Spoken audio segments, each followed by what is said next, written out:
ಹುಮ್ನಾಬಾದ್ನ ಜನತೆಯ ಪ್ರೇಮ, ವಿಶ್ವಾಸ, ಭಕ್ತಿ, ಅವ್ರದೇನು ಉದಿರ್ತಲ್ಲ ಪ್ರೇಮಪೂರ್ಣ ಭಾವನೆ, ಆ ಭಾವನೆ ಮರಳಾಗಿ ಮಾಣಿಕ್ಯಪ್ರಭು ಮಹಾರಾಜರು ಇಲ್ಲಿ ಬಂದು ಶಾಶ್ವತ ನೆಲೆಯಲ್ಲಿ ಮಾಡಿದ್ರು. 1845ರಲ್ಲಿ 12 ವರ್ಷಗಳು ಸತತ ಪ್ರವಾಸ ಪರಿಭ್ರಾಜಕರಾಗಿ ದೇಶದ ಎಲ್ಲ ಕಡೆ ಎಲ್ಲ ತೀರ್ಥಕ್ಷೇತ್ರಕ್ಕೆ ಕಾಶಿ, ಬದ್ರಿ, ಕೇದಾರ್, ರಾಮೇಶ್ವರ ಎಲ್ಲ ಕಡೆ ಹೋಗಿ ಎಲ್ಲ ದೇವರ ದರ್ಶನ ಮಾಡಿಕೊಂಡು ತೀರ್ಥಯಾತ್ರೆ ಮಾಡಿ ಯಾವಾಗ ಪ್ರಭು ಮಹಾರಾಜರು ಈ ಭೂಮಿಯಲ್ಲಿ ಬಂದ್ರು, ಅವರಿಗೆ ಈ ದೇವರ ಮುಂದಿನ ಮೇಲೆ ಏನ್ ನೆಮ್ಮದಿ ಸಿಕ್ತು, ಏನ್ ಸಮಾಧಾನ ಸಿಕ್ತು, ಏನ್ ಭಕ್ತಿ ಉತ್ಪನ್ನ ಆಯ್ತು, ಏನ್ ಭಾವನೆ ಉತ್ಪನ್ನ ಆಯ್ತು. ಅದೇ ಕಾರಣದಿಂದ ಮಾಣಿಕ್ಯರ ಸ್ಥಾಪನೆ ಆಯ್ತು. ಅದಕ್ಕೆ ನಾನು ಮಾಣಿಕ್ಯರಿಲ್ಲ ನಮ್ ದೇವರು ನಮ್ಮೂರು ಅಂತ ಮಹಾರಾಜರು ಹೇಳಿದ್ರು. ಆ ನಮ್ಮೂರು ಮತ್ತು ನಮ್ ದೇವರ ಅಭಿಮಾನದಿಂದಲೇ ಇವತ್ತು ಇಷ್ಟ ಸುಂದರವಾದ ಕಾರ್ಯಕ್ರಮ, ಇಷ್ಟ ವೈಭವಪೂರ್ಣವಾದ ಕಾರ್ಯಕ್ರಮ, ಸಾಗರೋಪಾದಿಯಲ್ಲಿ ಜನರು ಬಂದು ಮಹಾರಾಜರಿಗೆ ಸನ್ಮಾನ ಮಾಡಿ ಭಕ್ತಿ ಅರ್ಪಿಸಿ ಇದೇ ಕಾರ್ಯಕ್ರಮ ತಾವೆಲ್ಲರೂ ಮಾಡಿದ್ದೀರಿ. ಹುಮ್ನಾಬಾದ್ ಮಹಾಜನತೆಗೆ ನಾನು ಕೃತಜ್ಞತೆಗಳನ್ನು, ಅಭಿನಂದನೆಗಳನ್ನು ಸಲ್ಲಿಸುತ್ತೇನೆ. ಈಗಾಗಲೇ ಮಹಾರಾಜರು ಈ ಹುಮ್ನಾಬಾದ್ ವೀರಭದ್ರೇಶ್ವರ ಮಹಿಮೆ ನೋಡ್ರಿ ಏನಂದ್ರೆ ಮಹಾರಾಜರು ಅಷ್ಟೆಲ್ಲ ಹಾಡಿದ್ರು. ಪ್ರಭು ಮಹಾರಾಜರ ರಚನೆ ಇದು ನಾವು ಮಾಡಿದ್ದಿಲ್ಲ, 3 ಮಾಡಿ ಪ್ರಭು ಮಹಾರಾಜರು. ಅವ್ರು ಏನಂತಾರೆ, ಮನಸ್ಸು ನೆಲೆಸು ಮಹಾರುದ್ರ ವೀರಭದ್ರಗೆ, ದುಃಖಹಾರಕ ಸುಖಕಾರಕ ದಾಯಕ ಭದ್ರಗೆ. ಆ ವೀರಭದ್ರ ದೇವ್ರಿಗೆ ಏನ್ ಮಾಡ್ಲಿಕ್ಕೆ ನಿಂತಾನಲ್ಲಿ ಅವಾಗ ಗೊತ್ತಿಲ್ಲ, ನಿಂತ ನೋಡ್ರಿ ಎದಕ್ಕೆ ನಿಂತ ಅಂದ್ರೆ ಭಕ್ತ ಸಲುವಾಗಿ ನಿಂತಾರ. ಕೂಡ್ಬೋದಾಗಿತ್ತು ಆಗಿತ್ತಲ್ಲ ಆರಾಮ್ಸೆ, ಕೂತಿಲ್ಲ ಅವ್ನು ನಿಂತಾನ. ಯಾಕೆ ನಿಂತಾನಂದ್ರೆ ದುಃಖಹಾರಕ ಸುಖಕಾರಕ ಭಕ್ತಾದಿಗಳಿಗೆ ಬರೋ ಸಹಸ್ರಾವರ ಸಂಖ್ಯೆ ನಾವು ಈಗ ನೋಡ್ಬೋದು. ಹುಮ್ನಾಬಾದ್ ಜಾತ್ರೆಯಲ್ಲಿ ಲಕ್ಷ ಮಂದಿ ಬರ್ತಾರೆ. ಯಾಕೆ ಬರ್ತಾರೆ? ಏನ್ ಪಡಿಗೆ ಬರ್ತಾರೆ?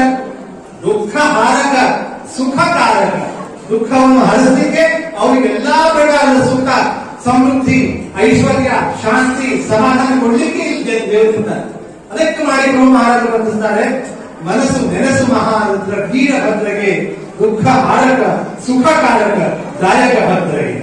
ಆ ವೀರಭದ್ರನ ಉಪಾಸನೆ, ಆ ವೀರಭದ್ರನ ಆರತಿ ಅಷ್ಟಕ ಆಗದೆ ನಮ್ಮ ಮಾಡಿ ಪೂಜಾನೇ ಹೋಗ್ಬೇಕಾಗಲ್ಲ. ನಾನು ಹೇಳ್ತೀನಿ, ನಾನು ವೀರಭದ್ರನ ಆರತಿ ಮುಂದೆ ಹಾಕಬೇಕು, ವೀರಭದ್ರನ ನೈವೇದ್ಯ ಹಾಕಬೇಕು, ವೀರಭದ್ರನ ಪೂಜಾ ಅಷ್ಟಕ ಆದ್ಮೇಲೆ ನಮ್ಗೆಲ್ಲ ಆಗಬೇಕು. ಅದು ಒಂದು ಇದು ಅಂದ್ರೆ ಪುರಾತನವಾದ ಪರಂಪರೆ. ಮತ್ತೊಂದು ಮಹಾರಾಜರ ಭಾಷಣ ಸನ್ಮಾತ ಹೇಳಿದವರಿಗೆ 2 ಕಾರಣದಿಂದ ನಾನು ಹೋಗ್ತಾ ಇದ್ದೀನಿ ಅಂತ ಹುಮ್ನಾಬಾದ್. ಯಾಕೆ ಹೋಗ್ತಾ ಇದ್ದೀನಿ ಅಂದ್ರೆ 2 ಋಣ, ಒಂದು ದೈವ ಋಣ, ಒಂದು ಅನ್ನದ ಋಣ. 2 ಋಣ. ಇಲ್ಲಿ ಬಂದು ದೇವರು ಮುಂದೆ ನಿಂತ ಮೇಲೆ ಅವರಿಗೆ ಪ್ರೇರಣೆ ಆಯಿತು ಪ್ರಭು ಮಹಾರಾಜರಿಗೆ, ಇಲ್ಲೇ ನಿಲ್ಲಬೇಕು, ಶಾಶ್ವತವಾಗಿ ಇಲ್ಲೇ ಮೇಲೆ ಮಾಡಬೇಕು ಅಂತ ಅಪ್ಪಣೆ ಆಯ್ತು ದೇವರು. ಆ ಅಪ್ಪಣೆ ಮೇರೆಗೆ ಗುರುಗಂಗಾ ಲಿಂಗ ನದಿಯ ಕಡದ ಮೇಲೆ ಅಲ್ಲಿ ಬಿಲ್ವವೃಕ್ಷಕ್ಕೆ ಮಹಾರಾಜರು ಪ್ರಭು ಮಹಾರಾಜರು 1845ರಲ್ಲಿ ಶಾಶ್ವತವಾಗಿ ನಿರ್ಣಯ ಮಾಡಿದ್ರು. ಶಾಶ್ವತವಾಗಿ ಅಲ್ಲೇ ಬಿಟ್ಟು ಅದು ಒಂದು ದೈವರಣ. ಅನ್ನದ ಋಣ ಅಂತ ಹೇಳ್ತೀನಿ. ಯಾಕಂದ್ರೆ ಮಾಣಿಕ್ಯನಗರದಾಗ ಯಾವಾಗ ಪ್ರಭು ಮಹಾರಾಜರು ಬಂದ್ರು ಅವಾಗ ಮಾಣಿಕ್ಯನಗರ ಊರಿದ್ದಿಲ್ಲ, ಅಲ್ಲಿ ಭಂಡಾರಖಾನೆ ಇದ್ದಿಲ್ಲ, ಯಾರ ಮನೆಯೂ ಇದ್ದಿಲ್ಲ. ಏನಿತ್ತು? ಬರೀ ಹುಮ್ನಾಬಾದ್.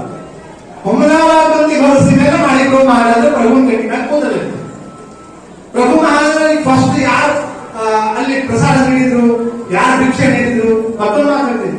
ಪ್ರಭು ಮಹಾರಾಜರು ಇವತ್ತು ನೀವು ಓಡ್ತಾ ಇರಬೇಕು ಮಾಣಿಕ್ಯನಗರದಾಗ ಸಹಸ್ರಾವಧಿ ಸಂಖ್ಯೆಯಲ್ಲಿ ಪ್ರತಿನಿತ್ಯ ಅನ್ನದಾಸೋಹ ಪಂಚ ಪಕ್ವಾನಗಳು ಭಕ್ತರಿಗೆ ನೀಡ್ತಾರೆ ಮಹಾರಾಜರು ಸ್ವತಃ ಭಂಡಾರಖಾನೆ ನಾವು ನೋಡಿದ್ದೀವಿ.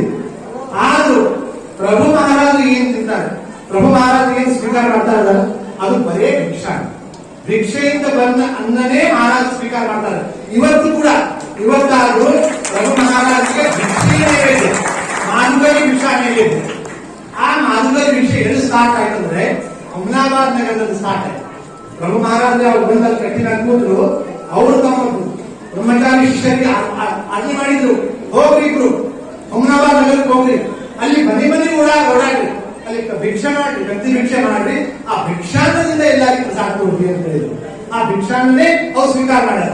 ಅದು ಒಂದು ಅನ್ನದ ಋಣ, ದೈವ ಋಣ. ಈ 2 ಋಣ ತೀರಿಸಿ ಇವತ್ತು ಮಹಾರಾಜ ನಿಮ್ಮ ಮಂತ್ರಿ ಬಂದ. ಎಷ್ಟು ಆನಂದ, ಎಷ್ಟು ನಾವು ನಮ್ಮೆಲ್ಲರೂ ಅಂದ್ರೆ ಅನೇಕ ಜನ್ಮಗಳ ಸುಕೃತದ ಪುಣ್ಯ ಅಂತ ಹೇಳ್ತೀನಿ ನಾನು. ಇವತ್ತು ನಾವು ಸ್ವಾಮೀಜಿಯವರು ಪ್ರಭು ಮಹಾರಾಜರು ಇವತ್ತು ಸಂಕ್ರಾಂತಿಯ ಪರ್ವ, ಶುಭ ದಿನ, ವೀರಭದ್ರ ರಥೋತ್ಸವದ ಮೊದಲನೇ ದಿನ. ಇವತ್ತು ಎಷ್ಟು ಆನಂದದ ದಿನ, ಎಷ್ಟು ಸಡಗರದ ದಿನ, ಎಷ್ಟು ಸಂಭ್ರಮದ ದಿನ. ಇದು ಐತಿಹಾಸಿಕ ಸುವರ್ಣಾಕ್ಷರದಲ್ಲಿ ಬರುವುದಿಲ್ಲ. ಅದಕ್ಕೆ ನಾವೆಲ್ಲರೂ ಪ್ರಭು ಮಹಾರಾಜರ ಒಂದು ಆಶೀರ್ವಾದದಿಂದ ವೀರಭದ್ರನ ಕೃಪೆಯಿಂದ ಈ ಹುಮನಾಬಾದ್ ನಗರ ಉತ್ತರೋತ್ತರ ಅಭಿವೃದ್ಧಿ ಆಗಲಿ. ಬರೀ ನಗರದ ಅಭಿವೃದ್ಧಿ ಇಲ್ಲ, ಇಲ್ಲಿ ಜನತೆ ಅಭಿವೃದ್ಧಿ ಆಗಲಿ. ಅದನ್ನು ಬರೀ ಅತಿ ಭೌತಿಕ ಅಭಿವೃದ್ಧಿ ಇಲ್ಲ, ವ್ಯಾವಹಾರಿಕ ಅಭಿವೃದ್ಧಿ ಇಲ್ಲ, ಅತಿ ಭೌತಿಕ, ವ್ಯಾವಹಾರಿಕ, ಆಧ್ಯಾತ್ಮಿಕ ಅಭಿವೃದ್ಧಿ ಆಗಲಿ ಅಂತ ಹೇಳುವಂತ ದೇವರು ಇಲ್ಲೇನ್ ಮಾಡ್ತಾ ಇದ್ದಾನೆ. ನಾನು ಹೇಳಿದೆ ನಿಮಗೆ, ಮುಖಹಾರಕ ಸುಖಕಾರಕ ಗಾಯಕ ಭದ್ರಗಿ. ಮತ್ತೊಂದು ವಿಷಯ ಹೇಳ್ತೀನಿ ಮುಂಚೆ. ಪ್ರಭು ಮಹಾರಾಜ ತನ್ನ ಅಷ್ಟಕದಲ್ಲಿ ಅಂತಾರೆ, ಅಂಶ ಮಾತ್ರ ಇಟ್ಟು ಅನ್ಯ ಸ್ಥಳದಾಗೆ. ಬಹಳ ವಿಷಯ ಕೇಳ್ಕೊ. ವೀರಭದ್ರ ದೇವರ ದೇವಾಲಯಗಳು ಭಾರತ ವರ್ಷದಲ್ಲಿ 800ಕ್ಕಿಂತ ಹೆಚ್ಚು ವೀರಭದ್ರ ದೇವಾಲಯಗಳ ಭಾರತ ವರ್ಷದಲ್ಲ. ಅದ್ರಾಗ ನಮ್ಮ ಚಂದ್ರೇಶ್ವರಿ ಬಂದ್ರೆ, ಆಮೇಲೆ ಲೇಪಾಕ್ಷಿ ವೀರಭದ್ರೇಶ್ವರ ಸ್ವಾಮಿ, ಮದ್ರಾಸ್, ಧರ್ಮಸ್ಥಳ, ಗಡಗೌತಿ, ಎಲ್ಲ ಊರುಗಳಲ್ಲಿ, ವಿಶೇಷವಾಗಿ ಭಾರತಾದ್ಯಂತ ಕಾಶಿಯಲ್ಲಿ, ರಾಮೇಶ್ವರದಲ್ಲಿ ಎಲ್ಲ ಕಡೆ ವೀರಭದ್ರ ದೇವ ಸನ್ನಿಧಾನದ. ಆದ್ರೆ ಪ್ರಭು ಮಹಾರಾಜರು ಹುಮನಾಬಾದ್ ಬಗ್ಗೆ ಏನಂತ ಅಂದ್ರೆ ಅಷ್ಟಕದಾಗ, ಅಂಶ ಮಾತ್ರ ಇಟ್ಟು ಅನ್ಯ ಸ್ಥಳದಾಗೆ ಸ್ವತಃ ಸಿದ್ಧನಿದ್ದಾನ ಹುಮನಾಬಾದ್ಯಾಗೆ. ಎಲ್ಲ ಕಡೆ ಇಲ್ಲ ಅನ್ನಲ್ಲ, ಆದ್ರೂ ಅಂಶ ಮಾತ್ರ ಇಟ್ಟು ಅನ್ಯ ಸ್ಥಳದಾಗೆ ಸ್ವತಃ ಸಿದ್ಧನಿದ್ದಾನ ಹುಮನಾಬಾದ್ಯಾಗೆ.